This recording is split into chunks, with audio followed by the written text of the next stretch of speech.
Sejam bem-vindos a mais uma aula da série O que uma criança deve aprender. Bem, nós estamos tratando da faixa etária de 0 a 3 anos, mas como já comentei nas aulas anteriores, as coisas que eu estou falando aqui não são importantes somente nessa idade, mas em todas as fases aí do desenvolvimento da criança, tá bem? Então, eu falei sobre os 4 hábitos básicos: alimentação, sono, higiene e ordem. E agora eu vou tratar sobre 2 pontos fundamentais também para nós observarmos, para nós trabalharmos com uma criança nesta fase, que é a questão da linguagem e, por fim, para finalizar, a importância da presença do educador na formação desta criança. Então veja, do 0 aos 3 anos, a linguagem, a formação da linguagem da criança ainda é somente oral. Nós não vamos pensar ainda em alfabetização, em escrita, em leitura, em nada disso, tá bem? Nós vamos nos preocupar com o desenvolvimento da linguagem oral. O que a gente percebe se nós observarmos o crescimento de um bebezinho, acompanharmos o crescimento ali de uma criancinha? Do 0 aos 6 meses, eles ainda não possuem a capacidade da linguagem, capacidade nenhuma. Eles apenas emitem aqueles sons, aqueles balbucios, né? Eles repetem às vezes o bababá, lá, lá, lá, né? Mas ainda não tem intenção nenhuma, é apenas uma repetição sem sentido nenhum. Dos 6 meses até mais ou menos 1 ano, o que nós começamos a perceber? Ele ainda não é capaz de falar, né, de elaborar uma palavrinha e tudo mais.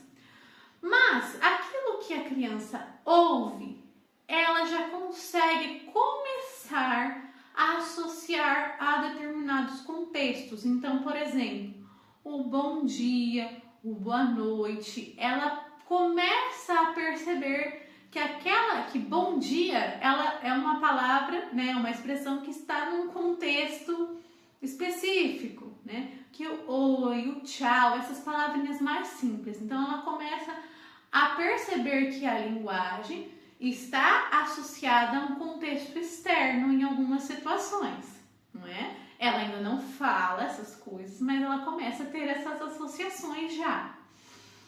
E depois do 1 aos 2 anos, é então que vai começar esse desenvolvimento mesmo da fala. Ela vai começar então a usar as palavras, ela vai começar a desenvolver. Algumas crianças um pouquinho mais cedo, outras um pouquinho mais tarde, né? Algumas já vão começar mesmo já perto dos 2 anos, com 2 anos e pouquinho, outras com 1 ano e pouquinho. É mais ou menos nessa faixa etária que eles começam então a realmente falar as suas primeiras palavrinhas, né? Primeiramente as palavrinhas então mais simples, mamãe, papai, não, depois as vão ficando mais complexas, depois começa a combinar mais de uma palavra, então, né, mamãe, água, né, mamãe, papá, né, papai, naná, e assim eles vão formando ideias cada vez mais complexas através da linguagem.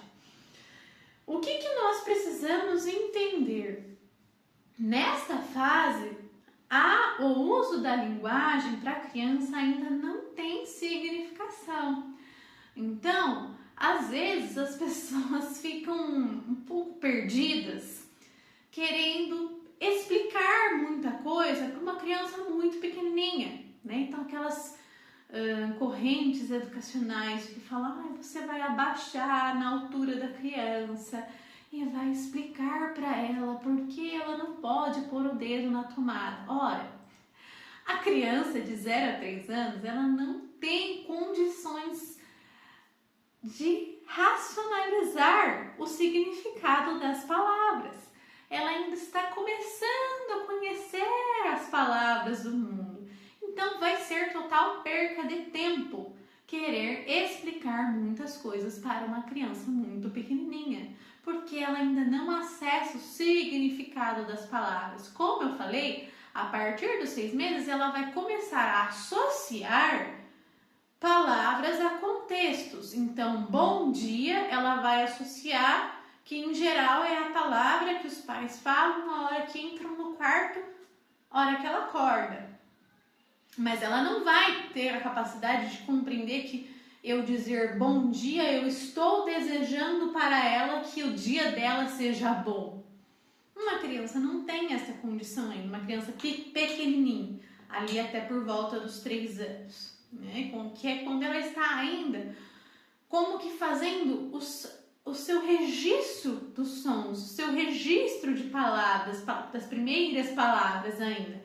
Ela está começando a desenvolver essa capacidade de perceber que palavras significam coisas, que palavras têm significados, que elas significam algo no mundo concreto e mais à frente ainda no mundo abstrato. Essa percepção a criança não é capaz de entender. Então, o que é importante em termos de linguagem com a criança muito pequenininha? Que o educador, né, nós educadores, sejamos enquanto pais, mães, professores, façamos uma comunicação muito simples e clara com essa criança pequenininha e com muito uso da nossa expressão corporal. Então, eu não posso, por exemplo, a criança vai botar o dedo na tomada, eu não posso falar não dando risada. Ela precisa perceber também pela minha expressão facial que aquilo não é bom.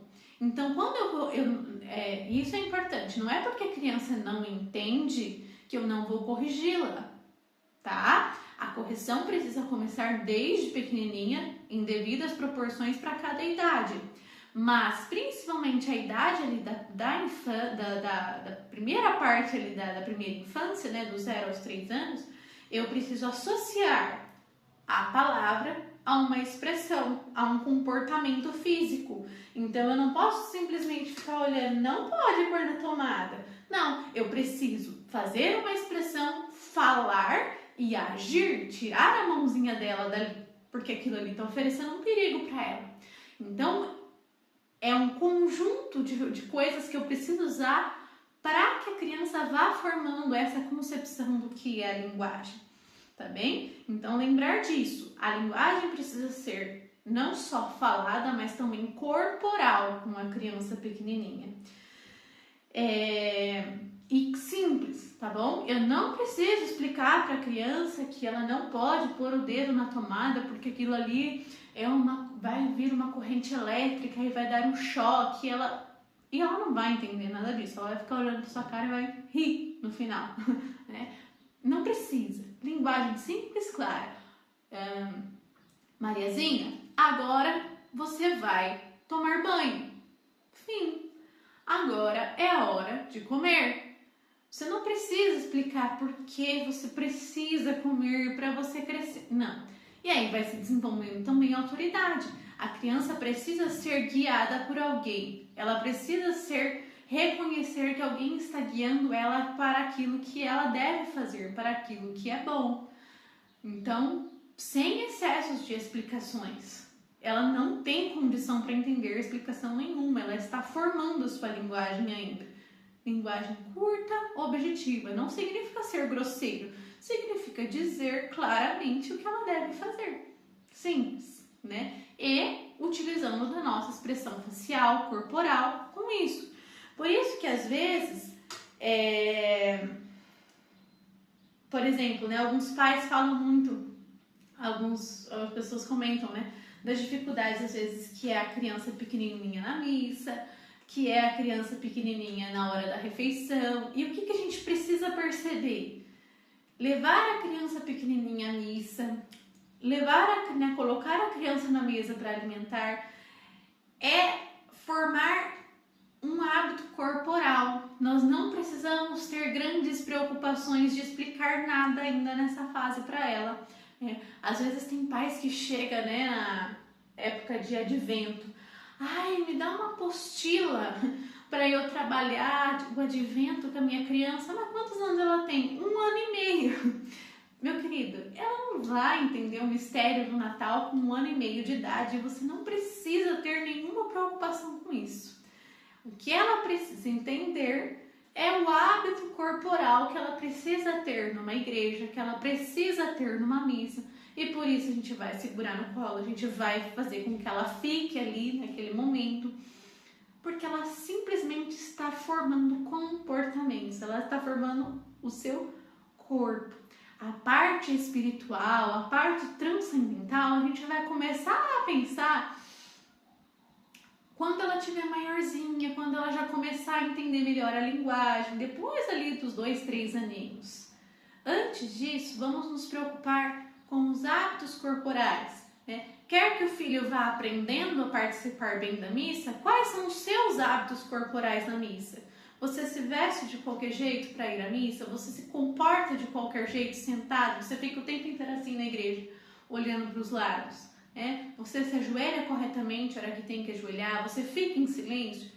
É o corporal que importa, tá bom? A criança vai aprender a rezar na posição correta, a criança vai aprender a comer na posição correta, em primeiro lugar, pelos nossos hábitos corporais. E é com isso que a gente vai se preocupar. A gente não precisa se preocupar em todo domingo explicar o evangelho do domingo, a leitura, né, para quem vai em alguma outra religião. Não precisa se preocupar com isso, né? Principalmente, a gente precisa se preocupar inicialmente em, olha, hoje nós vamos à missa. Hoje nós vamos na casa do Papai do Céu. Hoje nós vamos ver o Senhor. Isso basta. Essa linguagem simples e clara basta para uma criança pequenininha. É muito mais importante que a gente forme nela o hábito corporal num primeiro momento, porque ela não possui ainda a capacidade de compreender a linguagem oral. Dos 2 aos 3 anos, aí entra na fase que ela vai começar a entender melhor isso, ela vai começar a perceber que as palavras têm um significado no mundo real, no mundo concreto. E aí entra então a famosa fase do Terrible Two, que eu não vou me alongar aqui, que não é o meu objetivo nesta aula, mas eu precisava mencionar para que a gente entenda então que os Terrible Two, né, os terríveis, então 2 anos, que é aquela fase que a criança faz mais birra, que ela não aceita ser contrariada, que ela quer tudo do jeito dela, que um lápis que cai, ela chora e ela se joga. Isso acontece porque ela está nessa fase de transição, de deixar aquela linguagem, de precisar da linguagem corporal do choro para expressar o seu descontentamento, as suas frustrações, para começar a usar uma linguagem mais estruturada, uma linguagem propriamente humana, não é? Para expressar aquilo que ela sente, aquilo que ela pensa, aquilo que ela quer. E aí, nessa fase, é essencial a figura do adulto para colocar limites, para dizer não, para corrigir, para moldar esta criança, para não deixar que ela fique escrava, então, desses sentimentos, não deixar com que ela ache normal precisar se jogar no chão para comunicar uma frustração. O adulto, o educador, precisa justamente ser aquele que vai chamar essa criança à realidade e mostrar que ela pode usar uma outra forma de linguagem para expressar aquilo que ela quer. E que muitas vezes, lembra do autodomínio que eu falei na aula anterior, ela terá de dominar-se, ela terá de sacrificar-se para fazer o que é correto. Por isso que é importante que desde pequenininha a gente comece já formando os 4 hábitos básicos. Autodomínio, sacrifício de si mesmo, entender que muitas vezes eu vou precisar fazer uma força para fazer não aquilo que o meu corpo quer, mas fazer o que é certo em nome de um bem maior. Depois, outra coisa então que nós precisamos observar em relação à linguagem do 0 aos 3 anos. Tendo em vista tudo isso, é importante então que a gente converse muito com a criança pequenininha para que ela vá percebendo então esse que é próprio dos seres humanos, que é próprio nosso usar da linguagem para nos expressarmos, para falarmos. É importante que a gente não se habitue a ficar usando os bebenês da vida, né? Então aquela linguagem muito infantilizada, com aquela vozinha muito aguda, falando palavras erradas, né? Então, traz aqui pra mamãe, né? Não, traz aqui pra mamãe, né? Tom normal, conversa normal, você não precisa falar que nem um bruto, mas mas também não precisa falar tudo errado que nem um bobo, né, na frente da criança. Falar normal, com doçura, com afeto, mas pronunciando corretamente as palavras, num tom adequado, num tom baixo, né, para que a criança não se habitue a falar gritando. Muitas vezes os pais reclamam que as crianças gritam muito, mas não percebem que eles mesmos falam alto demais dentro de casa, não é?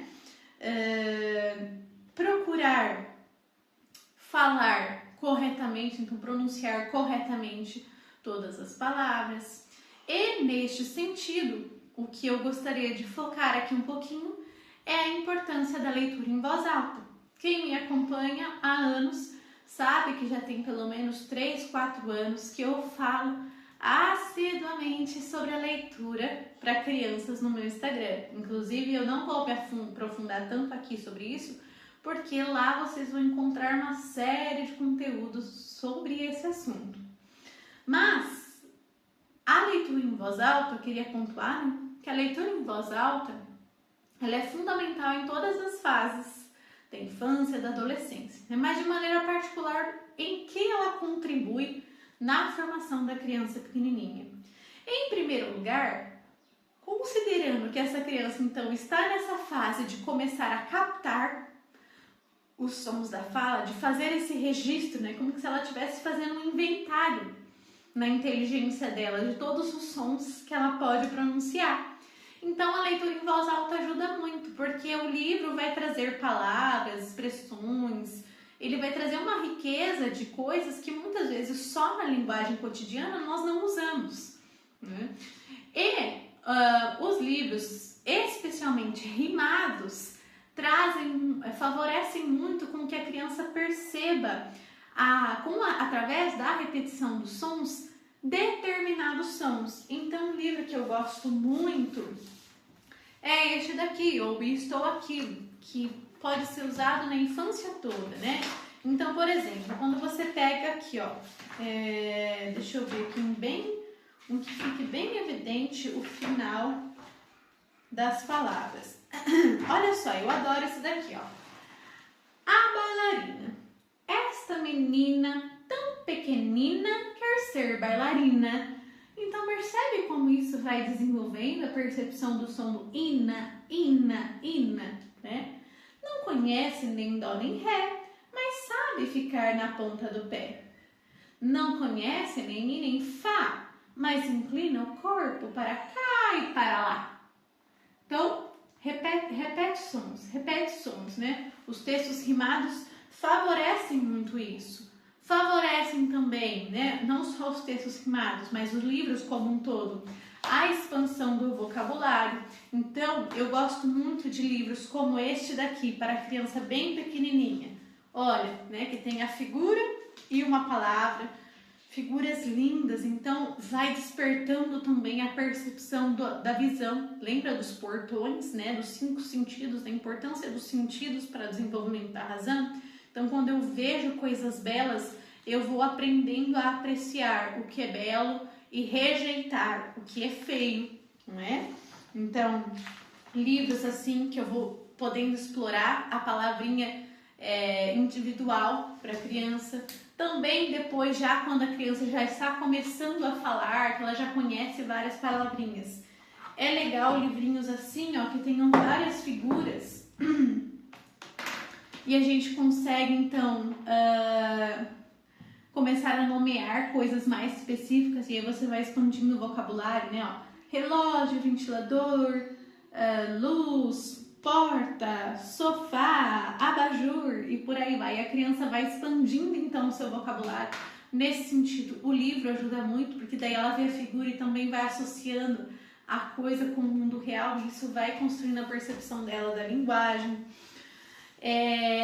Depois também, né, as histórias curtas, mais belas, elas vão ajudando então a criança a começar a perceber, né, as primeiras historinhas. Então nessa idade a gente ainda não precisa se preocupar com contos de fadas, com fábulas, né? Do 0 aos 3 anos é mais importante a gente ir contando as histórias, mesmo que seja oralmente, e fazendo, né, despertando a criança, por exemplo. Olha, o sol, e ela vai apontando, estimular a criança a observar o que tem na cada página, o que tem em cada página do livro. Olha, onde está a luz? Aqui, né? Olha só, daí essa aqui eu faço bastante, né? Olha o sol ficou triste, então perceber as expressões dos personagens. Isso é diálogo durante a leitura, e tudo isso vai expandindo o vocabulário, estimulando a linguagem, fazendo com que a criança desenvolva a sua percepção visual, né? Historinhas rimadas são bem legais. Eu gosto muito disso aqui. Esse aqui não é um livro de valor altamente literário, mas ele é bonitinho e eu gosto dele porque ele é rimado. Então olha só: meu papai me acorda com muito jeitinho, ele me dá um beijo e me faz um carinho. Então não é uma historinha, né? Ele conta só coisas que o papai faz, mas é bonitinho e ele é rimado, né? Então isso aqui vai contando, vai despertando a percepção da criança, auditiva e também visual, né? E ao mesmo tempo vai despertando também as emoções. E aí entra também outra coisa legal da leitura em voz alta. A boa leitura em voz alta, né? A leitura de boas histórias, como dos livros da editora João e Maria, por exemplo, fazem com que a criança vá despertando também os bons sentimentos, né? E a leitura, mais do que qualquer outra atividade, ajuda a criança a aprender a amar o mundo, a amar o que é bom, porque ela vai vendo personagens que fizeram o bem, que fizeram o que é certo, que fizeram o que é correto, né? E isso vai desenvolvendo também na criança o amor pelas coisas boas. E aí eu entro então na última parte da nossa aula, que é a importância da presença do educador na formação da criança. Em tudo isso que eu falei ao longo dessas aulas, ficou muito evidente o quanto é fundamental que alguém então conduza todo esse caminho que a criança faz no seu crescimento, no seu desenvolvimento. E aqui é importante então a gente destacar o quanto é fundamental a presença de um bom educador com essa criança, a presença de uma boa mãe, de um bom pai, de um bom professor. Por quê? Porque não é, como vocês perceberam, não é tanto o que eu falo que vai formar essa criança, mas é o que eu sou, o que eu faço. E olha aqui que Santo Tomás vai explicar em relação a isso. Isso aqui ainda é o Martin Echevarria, e depois ele vai citar o Santo Tomás. Antes de tudo, na vida cotidiana, o pai educa através do exemplo. A virtude não pode ser fingida diante dos filhos, pois convivem com seus pais. Se o pai não possuir a virtude, nem aspirar a ela, os filhos percebem. E aí a citação do próprio Santo Tomás. Nos atos dos homens, mais movem os exemplos do que as palavras. O homem atua e elege o que lhe parece bom. Assim, a melhor mostra do que é bom é o que ele mesmo elege, aquilo que ensina que tem que eleger. Então, olha só que interessante, o que ele está dizendo? O homem elege, escolhe aquilo que parece bom. Então, eu escolho fazer aquilo que me parece bom. Assim, a melhor maneira de eu mostrar o que é melhor para a criança é mostrando que é bom o que eu mesmo escolho, não é? Então, como é que eu quero que a criança escolha o que é bom se eu não escolho o que é bom para mim? Como é que eu quero que a criança escolha o que é correto na sua alimentação, na sua higiene, na sua rotina, no seu sono, na sua linguagem, se eu mesmo não o faça, né? Porque a maior força que educa é o exemplo, é a virtude do próprio educador. Então, por isso é muito fundamental que nós enquanto educadores, pais, mães, professores, tenhamos muita consciência do nosso dever de nos autoeducarmos. Este é o fundamental em todo o processo educacional e vai impactar de maneira muito direta nesta formação do 0 aos 3 anos. Se você gostou dessa aula, se ela foi destas últimas aulas, se elas foram realmente informativas, se te ajudaram, comente aqui embaixo, deixa aqui a sua curtida, compartilhe esse vídeo, compartilhe lá no Instagram também, para que essas informações todas possam chegar a mais e mais pessoas. E nós seguimos depois as próximas aulas tratando então da faixa etária de que uma criança deve aprender dos 3 aos 4 anos. Até a próxima aula!